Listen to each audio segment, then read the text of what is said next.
Vamos a ver ahora el síndrome coronario agudo. Ahora ya nos quitamos del entorno de la consulta y podemos imaginarnos en una guardia, estando en la urgencia o en la unidad coronaria, ¿no? O nosotros mismos en la extrahospitalaria, aunque no seamos cardiólogos, y después acabamos trabajando en una ambulancia, en un servicio de emergencias extrahospitalarios.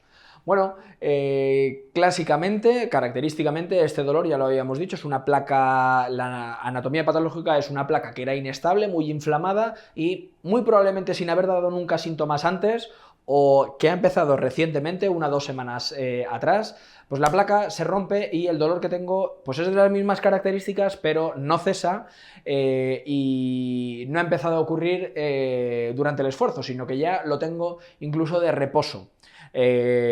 La anatomía, la estenosis es significativa, probablemente el vaso esté totalmente obstruido, lo que llamamos oclusión, o aunque no lo esté, probablemente el trombo se está formando y lisando constantemente, ¿vale?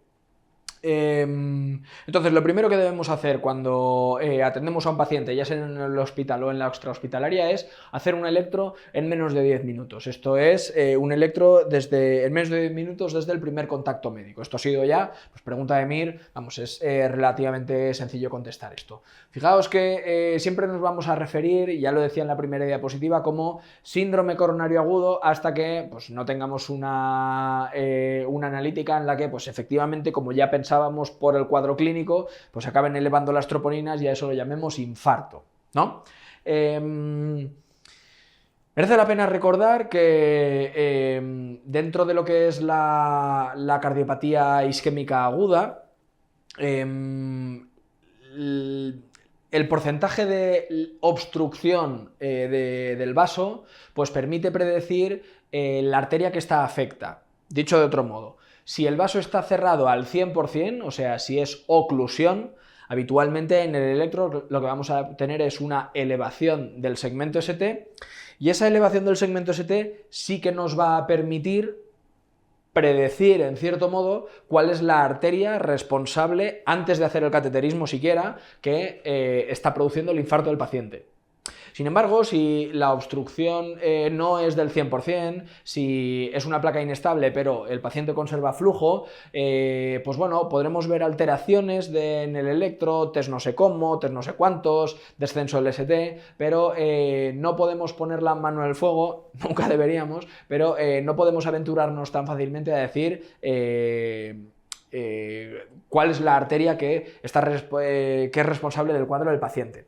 Entonces, en el electro, este dibujo es del manual, pues tenéis, ya digo, este gráfico en el que podemos distribuir las caras del corazón, fundamentalmente del ventrículo izquierdo, que se observan en función de pues, las distintas derivaciones, ¿no? Las distintas derivaciones son como situarnos en pues, la derecha, la izquierda, abajo del paciente para pues, observar distintas partes del miocardio. Entonces, cuando estamos hablando de las derivaciones 1 y AVL, cuando tenemos elevación, ya he dicho que solo la elevación localiza el vaso afecto, pues bueno, cuando las arterias responsables, cuando las derivaciones en las que vemos la elevación del ST son 1 y AVL, es lo que llamamos cara lateral alta, muy probablemente sea la arteria circunfleja la que esté afecta.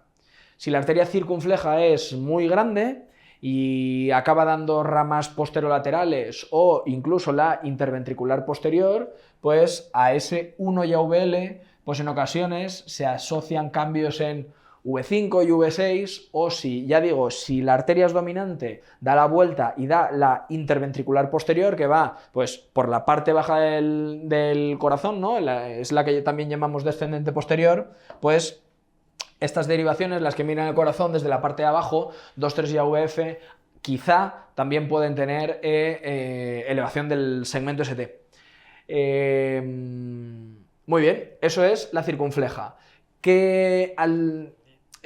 ¿En qué derivaciones se eleva el ST cuando la arteria responsable es la coronaria derecha? Pues ya digo, cuando la responsable es la coronaria derecha, como en el 80% de los pacientes va a dar la interventricular posterior por tener dominancia derecha, pues frecuentemente las alteraciones de la repolarización van a estar en la cara inferior, elevación del ST en 2, 3 y AVF.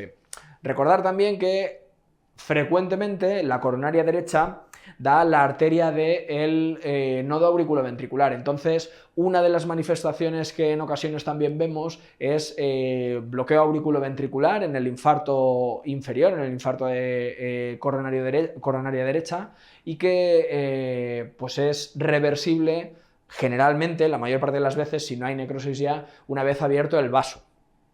El último infarto que nos queda sería el más grave, sería el de, o uno de los más graves, sería el de descendente anterior. Y en este, pues vemos elevación del ST en, pues, de V2 a V4, de V2 a V5.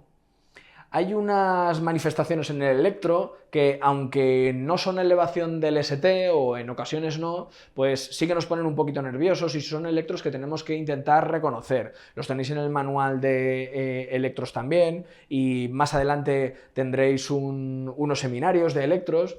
Pero estas alteraciones son los patrones que llamamos de Wellens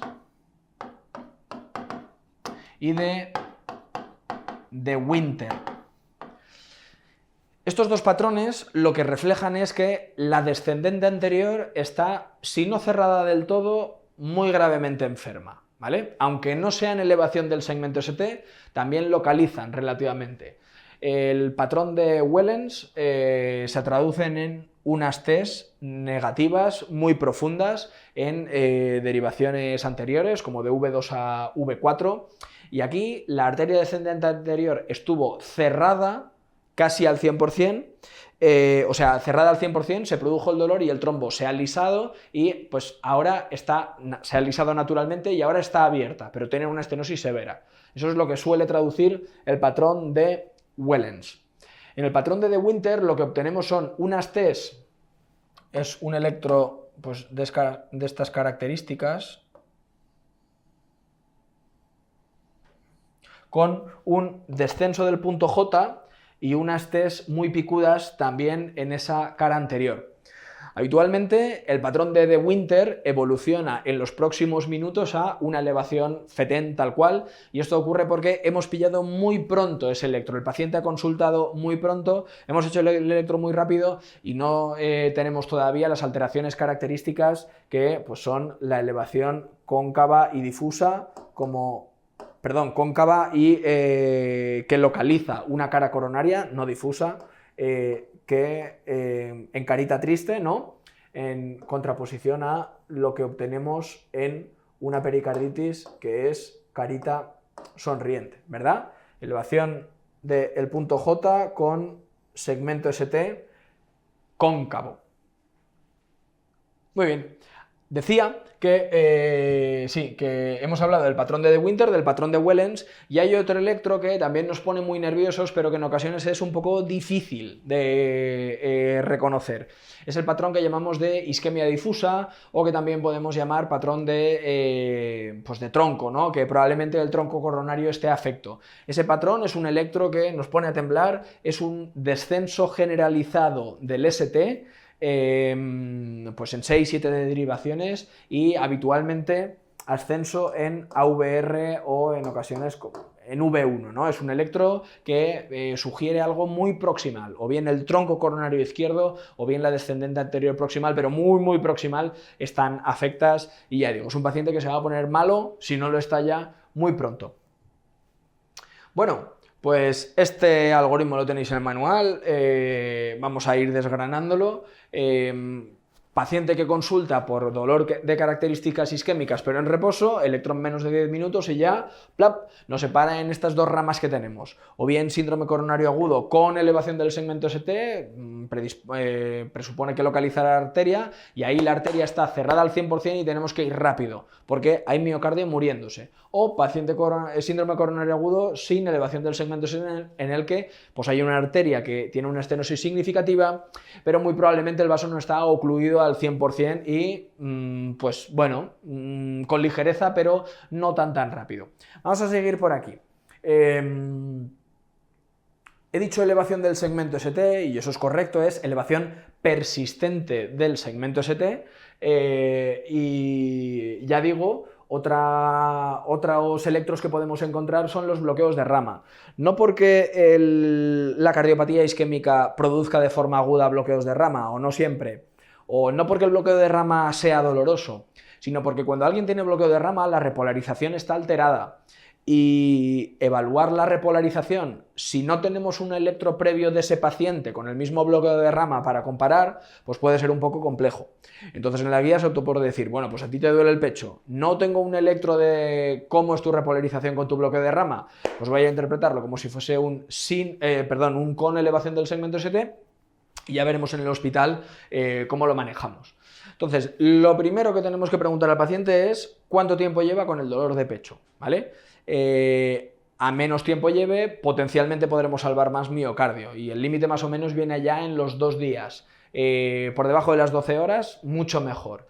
Si el paciente lleva más de 2 días con el dolor de pecho, constante, invariable, que no ha aflojado en ningún momento, pues muy probablemente la arteria está cerrada, lleva tiempo cerrada, y ahora lo que está sufriendo son las alteraciones de, pues las consecuencias de todo ese miocardio necrótico que está soltando material y está irritando el pericardio. Habitualmente, cuando los pacientes se presentan así, el miocardio ya no es salvable, vienen con onda Q establecida, y pues probablemente estén haciendo cierto componente de lo que llamamos pericarditis postinfarto, ¿de acuerdo? Entonces, estos pacientes que tenemos aquí, bueno, ingresarán en la unidad coronaria y pues les tendremos que hacer un cateterismo para ver, pues ya digo, todo paciente que tiene un síndrome coronario agudo, en el crónico decíamos que no, se nos aconsejaba que sí, pero no siempre lo hacíamos. Todo el paciente que tiene un síndrome coronario agudo debe acabar haciéndose un cateterismo, o bien para revascularizar lo que está dando los problemas, o bien también para ver si hay algún otro vaso que no haya dado la cara y que probablemente podamos salvar antes de que se inestabilice, ¿vale? Muy bien, ¿estamos dentro de las 48 horas? Pues no, el dolor ha empezado hace unas horas o hace un día que se me va y se me quita. Digo que especialmente mejor si empezó en las 12 últimas horas. Bueno, pues entonces tenemos que ir a abrir ese vaso porque todavía el miocardio ese que está en riesgo es viable. Y bueno, pues yo descuelgo el teléfono, estoy en la extrahospitalaria, llamo a la central y le digo, bueno, pues tengo una elevación del segmento ST, ¿a qué hospital tengo que ir y cuánto tardo en desplazarme hasta allá? Pues bueno, si nos dicen que menos de 2 horas, pues fenomenal, al paciente lo estabilizo, lo meto en la ambulancia, en el helicóptero, en donde sea, y pues va a un hospital con posibilidad de angioplastia primaria. ¿Qué es esto de la angioplastia primaria, ACTP primaria? Angioplastia primaria es el concepto de el paciente, sin haber recibido ningún fármaco trombolítico antes, fibrinolítico, pues va a ir a un hospital con una mesa de hemodinámica para hacer un cateterismo en ese momento y ponerle un stent en la lesión que está produciéndole los síntomas. Eso se llama, ya he explicado antes que angioplastia inicialmente hacía referencia al uso de los balones, ¿no? No quiere decir que aquí solo usemos balón, vamos a usar un stent farmacoactivo muy probablemente, ¿vale? Entonces, angioplastia primaria se tiene que entender como eso que os he dicho, ¿vale? Paciente directamente, sin pasar por ningún lado, ni por urgencias, ni por ningún lado, a la mesa de hemodinámica para minimizar los tiempos. Es sinónimo, lo utilizamos independiente de coronariografía urgente, coronariografía emergente, aunque la palabra coronariografía solamente traduzca el hecho de la parte diagnóstica, pero primero tendremos que hacer la coronariografía y después en el mismo procedimiento poner un stent, si es lo que merece el paciente o ya veremos qué es lo que necesita, pero muy probablemente acabe en esa situación, ¿no? Entonces, eso es lo que traduce el término angioplastia primaria. Una vez abierta la arteria, pues el paciente va a ingresar en la unidad coronaria, habitualmente un par de días, si los tiempos son cortos, los pacientes van bien y la angioplastia primaria ha demostrado pues, disminuir muchísimo la mortalidad y mejora muchísimo la fracción de eyección, porque antes a estos pacientes simplemente se les monitorizaban las unidades coronarias, el paciente se pasaba el infarto y pues bueno, estaban allí monitorizados por si fibrilaban, pues darles un choque. Después vinieron los fibrinolíticos, y después ya pues todo el tema de la hemodinámica percutánea que pues ha supuesto tanto beneficio. Bueno, si a ese mismo paciente, en lugar de encontrarme en el centro de una gran ciudad y ponerlo en una mesa de hemodinámica pronto, yo estoy en el monte y voy a tardar más de 10 horas, no puedo esperar a llegar al hospital para abrir ese vaso porque se me está muriendo miocardio. Porque el vaso está cerrado. ¿Cómo lo sé? Porque se manifiesta con elevación del segmento ST. Entonces tengo que buscarme mi estrategia, que va a ser poner un fármaco, para intentar diluir ese trombo. La placa va a estar debajo de colesterol, pero claro, ya estaba antes. Yo lo que quiero es quitar todas esas plaquetas y todo el coágulo que se ha formado ahí, ¿no? Todo el trombo. Y eso lo voy a conseguir con fármacos fibrinolíticos. Habitualmente, activador tisular de RTPA, activador tisular de plasminógeno. Tengo que administrarlo en menos de 10 minutos y durante el traslado del paciente, pues a la hora y media, ya hemos dicho que íbamos a tardar más de 2, entonces todavía estaremos en el helicóptero o en la ambulancia o donde sea, pues voy a reevaluar a ver si la fibrinolisis ha sido eficaz. ¿Cómo? Pues dos endpoints. El primero es al paciente le dolía y ya no le duele. Pues bueno, buenas noticias. Y el ST, la segunda cosa a evaluar, el ST se había elevado 6 milímetros. Pues si ahora está por debajo de la mitad de lo que se había elevado, si está en 2, pues bien, lo consideramos fibrinolisis eficaz. Si es eficaz, el paciente va a ir al mismo hospital al que había trasladado al otro paciente. ¿Por qué? Porque a ese paciente también se le tiene que hacer una coronariografía, porque el fibrinolítico solo disuelve el trombo, pero debajo está la placa de colesterol, que tendré que sellar ahí con un stent también. Entonces, este paciente, si ha sido eficaz, irá a la unidad coronaria y mañana, muy probablemente, se le hará un cateterismo para ponerle un stent en el mismo sitio que al otro, al de la angioplastia primaria.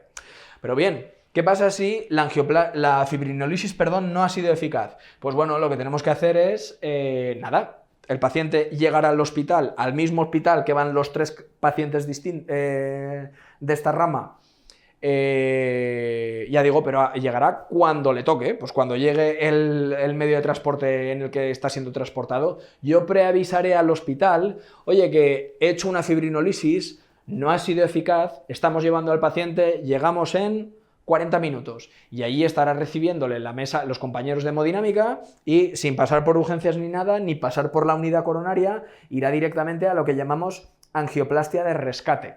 Angioplastia de rescate es el mismo procedimiento que la angioplastia primaria, pero la llamamos de rescate porque te estoy rescatando de una fibrinolisis ineficaz, pero es coronariografía diagnóstica y poner un stent, ¿vale? Y después ingreso en la unidad coronaria, 2-3 días y pues, si va todo bien y es lo habitual, pues alta, rehabilitación cardíaca y ya está, ¿vale? Muy bien. ¿Qué vamos a hacer si el paciente se manifiesta sin elevación del segmento ST? Bueno, pues hay una lesión, probablemente hay una lesión coronaria, pero que no está suponiendo una estenosis del 100% de la luz de la arteria. Esa es una posibilidad. Pero aquí hay muchas otras cosas que no son cosas coronarias. Aquí hay aortas. Con una aorta te puede doler el pecho, sí. No se manifiesta con elevación del segmento ST habitualmente porque no hay una oclusión coronaria. Elevas tropo también, elevas dímero D. Con un TEP, lo mismo. Con una miocarditis, lo mismo. Con una pericarditis, lo mismo. Y en ocasiones, pues una sepsis, una taquicardia, una pancreatitis. Aquí hay muchas cosas que no tienen por qué ser coronarias. Entonces, pues este diagnóstico, pues merece la pena, merece pues un poco más de sosiego y evaluarlo con otras herramientas. Es muy útil el eco y es muy útil esperar a la analítica. Aquí habéis visto que aquí no hemos esperado a la analítica. Electro, para adentro. Ya está. Pero aquí sí. Generalmente aquí sí. Entonces, en el electro sin elevación del segmento ST, pues hay electros de todo tipo. Hay electros con Ts picudas, con Ts negativas, con descenso del ST, y también hay electros normales aquí. También hay electros normales, totalmente normales. Entonces, lo que tenemos que hacer es establecer el riesgo de que, la probabilidad de que el paciente que tenemos delante sea realmente coronario y el riesgo que tiene. Y para eso utilizamos tres factores, ¿vale? Utilizamos el electro, pues al que le concedemos un punto, ¿no? O sea, puede estar bien o mal. Si está bien, pues el electro es negativo, no computa, pero si tiene cualquier alteración que no sea tener el electro normal, pues cuenta un puntito aquí, ¿vale? Ya digo, cambios en el segmento ST o en la onda T, claro. Entonces, un punto el electro, otro punto la troponina, aquí sí que computa. Si la troponina se eleva, pues estamos ante un infarto sin elevación del segmento ST. Fijaos que antes lo llamamos síndrome coronario agudo, todavía no había elevado troponina, ¿vale? Pero si eleva la tropo, pues también es un punto. Y el otro es la escala de Grace de 140, que la escala de Grace es el sentido común. Pues es fumador, no sé qué edad, hipertenso, pues utiliza un ranking, es una escala que no utilizamos habitualmente los cardiólogos, pero pues bueno, también está ahí, con la que pues evalúas la probabilidad de que ese paciente lo que te está contando sea algo coronario, ¿vale? Teniendo alguna de estas tres positivas, pues el paciente ya es un paciente de alto riesgo, solo con una ya es de alto riesgo y por lo tanto tiene que ingresar en la unidad coronaria y se hará un cateterismo, pues en la medida de lo posible, pues en menos de 24 horas, sobre la marcha, cateterismo precoz, no es para demorar. Hay un paciente al que es este de aquí, es el de muy alto riesgo. Los pacientes de muy alto riesgo son aquellos en los que no nos gusta la situación, ¿vale? Porque habitualmente el paciente de alto riesgo es un paciente al que le dolió el pecho, ahora viene a la urgencia y ya no le está doliendo, ¿vale? Ya no le está doliendo, no tiene elevación del segmento ST y no está haciendo arritmias de las malas. Porque si cumple alguna de estas, o está muy hipotenso, está con inestabilidad hemodinámica, pues ya nos pasamos al otro. Nos pasamos a un paciente de muy alto riesgo. Te duele el pecho, estás inestable en forma de que no se te quita el dolor, estás haciendo arritmias malignas o TVs o fibrilación ventricular, o estás hipotenso. Entonces este paciente ya lo manejamos como si fuese el de con elevación del segmento ST, pero bueno, no decimos que vamos a angioplastia primaria como concepto, ¿no? Porque aquí decimos que vamos a angioplastiar porque pues el paciente tiene elevación del segmento ST, que será por una oclusión coronaria y le pondremos un stent. Pero yo me pongo en el hipotético caso que no he vivido nunca de, ¿y si es una angina de Prince-Metal? ¿Y si ha tenido un vasoespasmo, la arteria está estrecha? Pues bueno, tampoco lo vas a angioplastiar, le pondrás nitroglicerina. Pero el contexto es el mismo, el paciente o seguro que está cerrado o está muy malo y tiene que ir a un cateterismo en menos de 2 horas, ¿de acuerdo? ¿Qué hay aquí? ¿Qué hay en estos pacientes que son de muy alto riesgo? Pues hay habitualmente dos opuestos. 3 podríamos decir. Hay patologías muy graves que han sido consideradas síndrome coronario agudo, pero probablemente no lo sean, que puede ser un síndrome aórtico agudo o un TEP muy importante. Esa es una situación. La otra situación probable es un vaso muy pequeño, pero que está cerrado, por ejemplo, una diagonal o una obtusa marginal, que son vasos que, pues bueno, en el electro normal, convencional de 12 derivaciones, probablemente no tengan expresión electrocardiográfica, porque el resto del miocardio, por así decir, el voltaje lo oculta. Y la tercera opción es ese electro que os he dicho que en ocasiones es difícil de interpretar, que es el electro de tronco o algo en el que, pues bueno, todo está mal, todo se contrarresta una parte con otra y al final en el electro pues puede no dar demasiado la cara. Entonces, pues bueno, o bien sea porque la arteria está cerrada aunque sea pequeña y el paciente está inestable, pues acate y valoramos ponerle un stent. Si el paciente está inestable pero tiene un síndrome aórtico agudo o un TEP, pues bueno, esto debería haber salido por la clínica y el resto de pruebas, no deberíamos haber llegado a cateterismo, pero pues bueno, ya hemos descartado la enfermedad coronaria y podemos hacerle un TAC o lo que consideremos. Y si es de muy alto riesgo y y si es de los que están muy inestables, porque probablemente tenga un tronco cerrado o algo muy proximal, pues bueno, el tratamiento es este también, ¿vale? Muy bien, la tercera opción sería que el paciente fuese de bajo riesgo. Todos los datos que hemos considerado son negativos y, pues bueno, este paciente, en función del hospital en el que estemos, pues en ocasiones ingresa en la planta, en ocasiones ingresa en unas cosas que llamamos unidades de dolor torácico, que son pues unas camas más para allá de la urgencia, con una cortinilla echada y pues tienen unos monitores. Pues bueno, eso depende un poco de la organización del servicio de urgencias o del hospital. Si todas las tropos que se han pedido son negativas, pues el paciente es de bajo riesgo y podemos, pues bueno, no hacer nada o darle de alta y pedirle un TAC o una prueba de detección de isquemia de forma ambulatoria, o si creemos que la probabilidad es muy muy baja, pues probablemente nada. O sea, si vienes con dolor de torácico y tienes 240 de sistólica y tu probabilidad es muy baja, pues probablemente te bajó la tensión y ya está, y aquí se acaba la historia, o a lo mejor te pido un TAC de coronarias en 2-3 días de forma ambulatoria, depende. Muy bien, si el riesgo clínico es, la probabilidad es intermedia o los valores de tropo no son muy altos, sino que son así en meseta, que tampoco sugieren cardiopatía isquémica, ¿no? La cardiopatía isquémica, la tropo tiene que, pues habitualmente da un salto, ¿no? Si son como crónicos, sugieren daño miocárdico, pero habitualmente de perfil no isquémico. Pues bueno, este paciente podemos manejarlo, ya digo, o bien desde la urgencia o bien desde la planta o incluso de forma ambulatoria. Si alguna de las pruebas que hemos pedido no nos gustan o la tropo sigue elevándose o hay algo que no huela bien, pues bueno, siempre podemos considerar un cateterismo, ¿vale?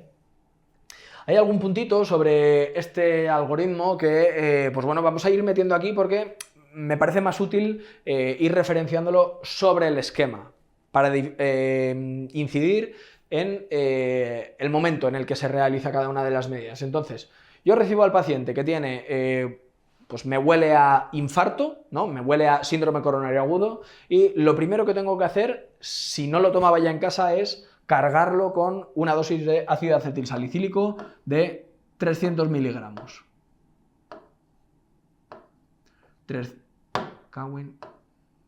300 miligramos de ácido acetilsalicílico. Y además venía por dolor, pues voy a intentar quitárselo. Probablemente la nitroglicerina, sobre todo si estoy en este lado en el que el vaso está totalmente cerrado, sea insuficiente para quitarle el dolor. Aquí sí, porque estoy abriendo algo más, pero aquí que está totalmente cerrado, pues habitualmente no. Pero bueno, si el paciente tiene tensión suficiente, yo puedo intentar nitroglicerina, o bien sublingual, o pues, si se manifiesta de forma hipertenso, pues si no le quito el dolor, pues puedo ponerle una perfusión. Y también puedo utilizar cloruro mórfico, ¿vale? Debería usarlo. También debería usarse heparina, pero lo habitual es que en la extrahospitalaria no se utilice. Heparina me refiero a anticoagulante, es un anticoagulante parenteral. En el con elevación del segmento ST debería utilizarse heparina sódica, IV, o bien intravenosa, o bien subcutánea enoxaparina. Y en el sin elevación del segmento ST, pues bueno, debería utilizarse fondaparinux. Pero ya digo, lo habitual es que no se administre y que lo hagamos en el hospital. Muy bien, si seguimos por este lado y seguimos... entonces, llega el paciente y una vez llega a urgencias, o bien en la sala de hemodinámica, pues bueno, se le saca una analítica, ¿no? Y no actuamos en función de la analítica, sobre todo si sobre todo si estamos en este lado, que es como vamos a seguir. La troponina saldrá cuando le toque, en 2 horas, cuando el paciente probablemente ya esté en la unidad coronaria. Muy bien, si seguimos de este lado, con elevación del segmento ST, pues bueno, cuando ya sabemos, ya le hemos hecho el electro y es una elevación, si el paciente no tiene insuficiencia cardíaca clínica, ¿y esto cómo lo vemos? Pues bueno, no tiene mucho crepitante, no necesita mucho oxígeno, tiene una tensión estable, pues bueno, parece que puede ser beneficioso el uso de metoprolol intravenoso. 5 miligramos hasta 3 dosis repartidas en 15-20 minutos, y esto parece que disminuye el tamaño del infarto y respecto a los pacientes que no lo reciben, pues la FEBI acaba siendo mejor. Bueno, Muy bien. Esta rama va a acabar muy probablemente recibiendo un stent, ¿verdad? Porque la arteria está cerrada y eso yo no puedo esperar a abrir el quirófano para que venga la cirugía, anestesia y ponerle un bypass. Porque para cuando eso ocurra, si la arteria está cerrada, ese territorio miocárdico va a estar muerto. Entonces, yo a este muy probablemente, salvo que sea un vasoespasmo, sé que voy a acabar poniéndole un stent. Otra opción es que sea un embolismo coronario, ¿no? En el que no le tendría que poner un stent, tendría que llevar allí el cateterismo para sorber ese trombo que habrá venido pues, de una prótesis mecánica que lleve el paciente, de la orejuela por fibrilación auricular, de donde sea, de cualquier otro lado. Pero en el 99,99% de las ocasiones va a ser una placa coronaria rota.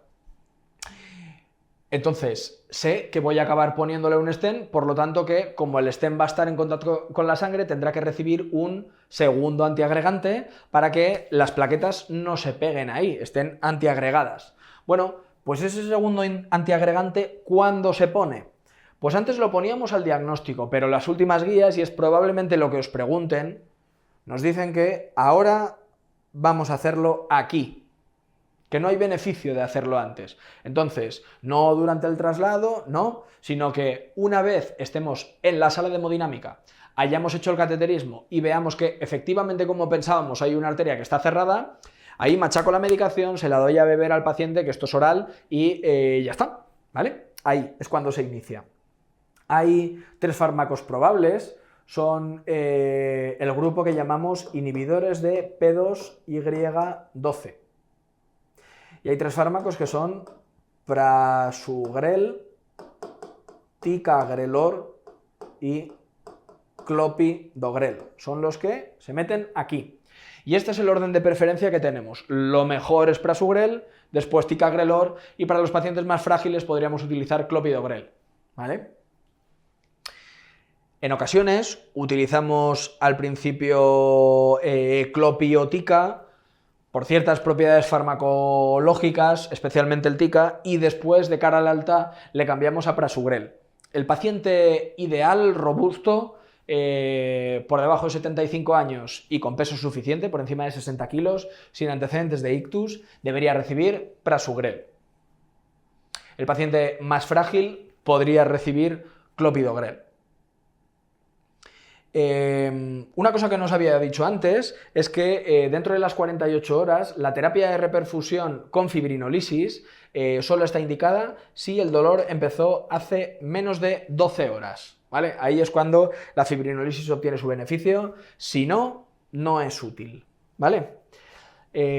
Cuando hacemos la fibrinolisis, durante la ambulancia, además del fibrinolítico, aquí sí tenemos que anticoagular al paciente, y tenemos que darle un segundo antiagregante también, o sea, adiro, anticoagulación, el fibrinolítico y en este caso el segundo, el P2Y12 a elegir es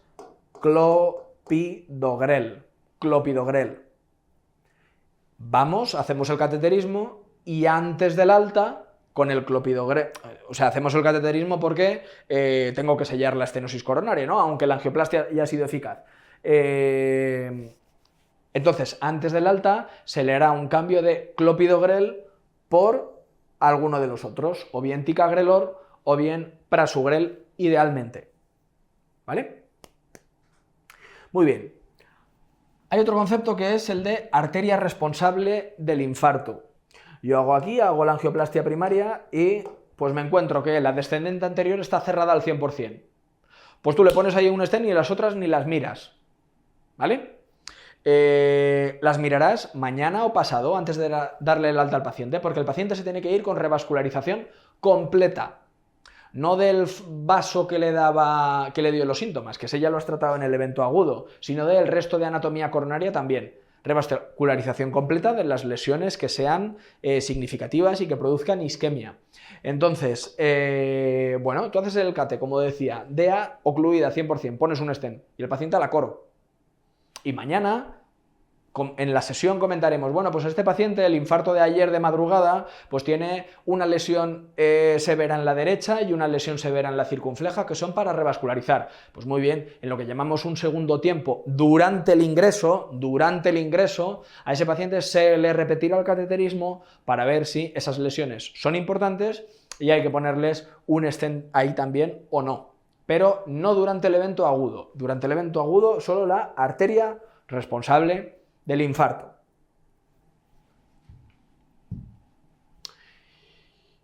Muy bien. ¿En qué momento se introduce el segundo antiagregante en el SCA-SEST? ¿Vale? Este paciente ingresaba en la coro, salvo el de muy alto riesgo, ¿no? Que podía pasar por la coro porque hacíamos una evaluación pues con eco, tal. Bueno, estos pacientes acababan yendo a cateterismo y, pues bueno, de este cateterismo acabamos obteniendo la misma información que en la cardiopatía isquémica crónica, que en el síndrome coronario crónico. Y es que o bien tenía enfermedad de 1 o 2 vasos, o bien tenía enfermedad de 3 vasos o tronco coronario izquierdo. Y el proceder era el mismo. 1 o 2 vasos, en ese mismo procedimiento se le pone el stent, 3 vasos o tronco, llamas a cirugía, el paciente vuelve a la coro y le dices, oye, tenemos a este paciente, esta tarde, mañana, pronto, se le tienen que hacer unos bypasses porque es un síndrome coronario agudo y tiene pues, enfermedad de donde sea. Entonces, ¿dónde se pone el segundo antiagregante? Bueno, pues si ha salido para 1 o 2 vasos, pues se le pone aquí, al igual que en la angioplastia primaria, ¿no? Después de haber visto el cateterismo, o sea, in situ, viendo el cateterismo y viendo dónde están las lesiones, machaco la medicación y se la doy a beber. El paciente de cirugía, ¿cuándo se le pone el segundo antiagregante? Y aquí viene la diferencia con respecto a el síndrome coronario crónico. ¿Os acordáis que os había dicho que en el síndrome coronario crónico, si era para cirugía, el único tratamiento que recibía el paciente era antiagregante más la estatina, ¿no? Pero que no recibía inhibidor de P2Y12 como el percutáneo, que sí que recibía clopidogrel, ¿no? Pues aquí sí. De esta diapositiva, o sea, todos los pacientes, salvo que no sea coronario, ¿no? Pero todos los pacientes que tienen un síndrome coronario agudo, todos revascularizados percutáneos, quirúrgicos o aunque no se revascularicen, tienen que recibir doble antiagregación durante un año, por ser un evento agudo. Doble antiagregación durante un año. Y el antiagregante lo vamos a valorar en función de, pues, el perfil que tengamos. ¿Vale? Muy bien. Algo que nos había contado de aquí también es que nos ayuda sobre todo en esta rama de aquí, en el sin elevación del segmento ST, es, pues bueno, el esquema que tenemos de troponina ultrasensible, troponina I o troponina T, HS, High Sensitivity, troponina ultrasensible. Entonces lo que medimos, ya digo que aquí no tiene sentido, no tiene utilidad, es el incremento, el delta de troponina. Si el paciente que viene con poca probabilidad de tener un síndrome coronario agudo, la primera troponina es negativa y el delta a la hora o 2 horas, depende, ¿no? Pero lo medimos una primera analítica con una tropo y a la hora o 2 horas, depende de la casa comercial de troponina que utilices o del laboratorio, en definitiva, a la hora o 2 horas, una nueva analítica con una nueva determinación, y si no hay incremento de troponina, ese paciente es muy poco probable que lo que tiene sea un síndrome coronario agudo. Si la primera troponina es muy alta o, siendo la primera negativa, la segunda tiene un salto significativo, que no tenéis que saber, os lo dirán, pero habitualmente es muy sensible, del orden como 6 picogramos, depende del ensayo, pues eso ya se considera positivo, computa aquí, elevación y va a ingresar en la unidad coronaria, ¿de acuerdo? Decía yo que en este punto, en el con elevación del segmento ST, no tiene importancia la troponina, bueno, entre comillas, para hacerte una idea de cuánta cantidad de miocardio pues, se ha puesto en riesgo y se ha perdido. Si tienes un infarto de 200 de troponina, pues es mucho más importante que si tienes uno de 20, pero pues bueno, que no cambia el manejo. Pero aquí sí, aquí me ayuda a decantarme por si lo es o si muy probablemente no lo es y pues simplemente pues, puede ingresar en la planta. ¿Vale? Muy bien. Vale, pues vamos a ver cuál es la medicación que tiene que recibir el paciente. Ya os lo sabéis casi todo aquí, ya hemos comentado casi todo, pero bueno, el tratamiento crónico del paciente que tiene, que ha tenido un... Perdón, ahora que digo crónico, recuerdo que aquí había comentado... había comentado el uso de los antiagregantes, del adiro, de la nitroglicerina y del cloruro mórfico, pero bueno, pues lo habitual es que no cuando le atiende la extrahospitalaria, pero cuando el paciente ingresa en la unidad coronaria o en la planta después de revascularizarse o cuando sea, pues también se le empiezan a dar estatinas. Las estatinas las solemos utilizar por la noche, pues es cuando mejor farmacológicamente funcionan. Y también tiene que recibir anticoagulación hasta que la revascularización sea completa o durante el ingreso, un poco a decidir. Lo normal es que si el paciente viene con una elevación del segmento ST, heparina hasta que se le pone el stent y después ya, pues nada, ¿vale? Si el paciente ingresa sin elevación del segmento ST y el CATE no se va a hacer ahora sobre la marcha, sino que se hará mañana, se anticoagula o bien con fondaparinux o en algunos sitios con heparina de bajo peso molecular a dosis terapéutica, ¿de acuerdo? Que es miligramo kilo cada 12 horas. Una administración por la mañana y una administración por la noche, ¿vale? No es prevención de tromboembolia de TVP o de TEP, ¿de acuerdo? Es dosis terapéutica. Y ahora sí, perdonad, pasamos al tratamiento crónico. Ya habíamos dicho, el pack del isquémico, ácido acetilsalicílico para toda la vida, entre comillas, ahora iremos con las excepciones, pero en el grosso para siempre, y reducción de LDL ya hemos dicho muchas veces, por debajo de 55 y un descenso del 50% respecto a lo que tenía. Un inhibidor de P2Y12 durante un año, ¿vale? Las diferencias respecto al síndrome coronario crónico, las repito otra vez, ¿vale?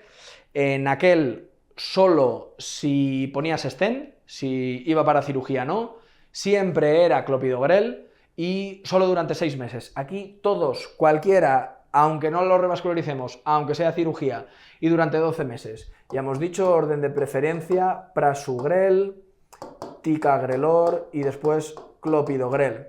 Y aquí merece la pena, porque este año pasado nos lo han preguntado, saber las dosis. Los antiagregantes tienen unas dosis de carga y unas dosis de mantenimiento. Entonces, la dosis de carga, y este año pasado nos lo han preguntado, ¿vale? Entonces, la dosis de carga para el adiro son 300 miligramos y de mantenimiento 100. La dosis de carga para el prasu, 100 cada 24 horas, perdón. La dosis de prasu de carga son 60 miligramos, una única dosis, y después de mantenimiento 10 miligramos cada 24 horas. La dosis de ticagrelor son 180 miligramos, una única dosis, y de mantenimiento 90 cada 12 horas. Aquí pone 90, y aquí pone 10. Y la dosis de clopi de carga son 600 y de mantenimiento son 75 miligramos cada 24 horas, ¿de acuerdo?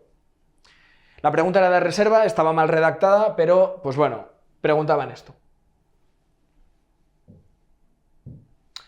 Muy bien, pues eso es el P2Y12, ya hemos dicho 12 meses, y después el resto pues no son indicación 1A, pero lo mismo. Pues si hay alguna excusilla para ponerlo o si al paciente no le sienta mal, pues bien. Este año ha salido a todo trapo ahí en las noticias este tema. Y bueno, quizá nos lo pregunten. Lo que ha salido en todas las noticias, que ya lo sabíamos, no sé por qué ha suscitado tanta... Bueno, no lo sé. Es que los pacientes que tienen un síndrome coronario agudo, da igual que sea con o sin elevación del segmento ST, y que quedan con fracción de eyección del ventrículo izquierdo preservada, o sea, normal, no quedan con disfunción. Antes no estaba claro si el uso de beta bloqueantes podía ser beneficioso o no, pero ahora ya se ha visto que no es beneficioso y pues no tenemos por qué añadirlo a los pacientes. Otro tema es que el paciente sí que haya quedado con disfunción ventricular. Pues entonces, el tratamiento de la disfunción sistólica, que pues bueno, lo vemos en el tema de insuficiencia cardíaca con FEBI reducida, pero vamos, es beta bloqueante, YECA, ARA2 o ARNI, idealmente este último, especialmente si el paciente tiene insuficiencia cardíaca clínica, antagonista del receptor mineralocorticoide, espironolactona o eplerenona, y SGLT2, empagliflozina o dapagliflozina, ¿de acuerdo? Y bueno, pues mandar a los pacientes a rehabilitación cardíaca, que pues bueno, es pues unos programas que están en los centros que hacen habitualmente angioplastias y que, pues bueno, en los que los pacientes retoman su actividad, se dan consejos pues, nutricionales y se le van sacando analíticas periódicas pues, para ver si hay alguna alteración con el tratamiento. Pues bueno, esto era todo sobre cardiopatía isquémica. Espero que hayáis aprendido mucho.